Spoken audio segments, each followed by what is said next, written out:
এই সাইজের পেঁয়াজটা আমাদের 60 টাকা কিনা পড়ে আছে। আদা আগে ছিল 120 টাকা, আজকে চাইতেছে 220 টাকা। বিশাল বাজার, কিন্তু দাম অনেক বেশি। বেগুন বেচতেছি 100 টাকা কেজি। মানুষের বেতন কিংবা আয়ের গতি স্থিমিত থাকলেও নিত্যপণ্যের দাম উল্কার মতো ঊর্ধ্বমুখী। এতে সাধারণ মানুষ পড়েছে এক অস্বস্তিকর বাস্তবতার মুখে।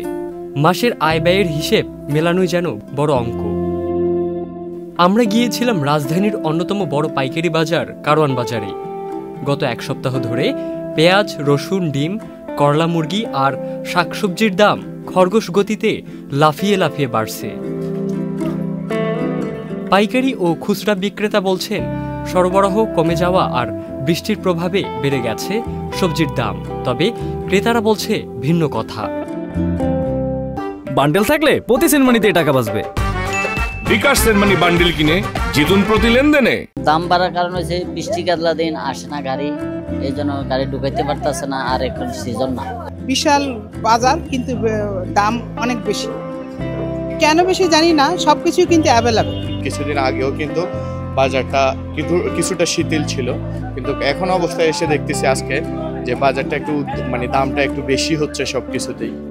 বাজারের সার্বিক পরিস্থিতি সম্পর্কে সাধারণ ক্রেতারা বলছেন, আয় তো আগের মতোই, কিন্তু দাম বাড়ছে প্রতিদিন। এখন বাজার করতে এলেই পকেটের উপর চাপ বেড়ে যাচ্ছে বহুগুণে, তাই পরিমাণে কম করে নিয়ে বাঁচতে হচ্ছে। আদা আগে ছিল 120 টাকা, আজকে চাইতেছে 220 টাকা। পেঁয়াজ ছিল 60 টাকা, এখন আজকে চাইতে 80 টাকা। এবং প্রতিটা সবজি দইরা সব দ্রব্যমূল্য ঊর্ধ্বগতি। সরকারি সংস্থাগুলো বলছে নজরদারি ও মনিটরিং জোরদার করা হয়েছে, তবু বাজারে স্বস্তির নিঃশ্বাস মিলছে না কারো। দামের কোনো সম্ভাবনা নাই কমার। এখন বর্তমানে লাল 140 টাকা ডজন বেচতেছি, সাদা 130 টাকা ডজন বেচতেছি। এই সাইজের পেঁয়াজটা আমাদের 60 টাকা কিনা পড়ে আছে। বেগুন বেচতেছি 100 টাকা কেজি, উস্তা ভালোটা 100 টাকা, একটু নিয়মটা 80 টাকা। দামের এই ঊর্ধ্বগতি কতদিন চলবে আর কতদিন হিমশিম খাবে সাধারণ মানুষ? তবে অনেকেই প্রত্যাশা করছেন, নির্বাচিত সরকার আসলে হয়তো পণ্যের দাম নিয়ন্ত্রণে আসবে। ইবনে সাইদ অঙ্কুর, চ্যানেল আই।